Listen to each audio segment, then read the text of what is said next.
Hi everyone. Welcome to the channel. In this video, I will show and tell you how to add music to your Instagram story.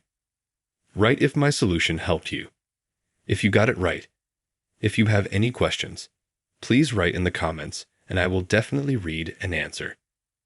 Please subscribe to the channel. Like it. Let's get started. We go to Instagram. Choose our profile where we want to add a story. Click Add. Choose any picture. Let's say this one can be like this. Next to add music, I click on stickers. Here you can add locations, mentions, hashtags, polls, and so on. We click on music. Now choose any song that we want to add.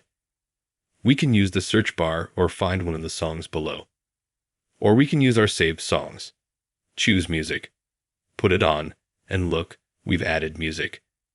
Now we can choose what part of the song we want to play. On the chorus at the end or at the beginning.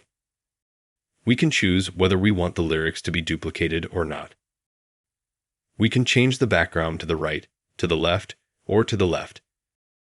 And now we have music playing. We can also do our song that we have playing. Let's say you can make it so that it was visible what the song is. Let's put it like this, somewhere to remove it. A person can click on it and see what the song is, and listen to it completely. After that, click History and Add. If you liked this video and helped, write in the comments. Also share this video with friends. Thanks for watching. Goodbye.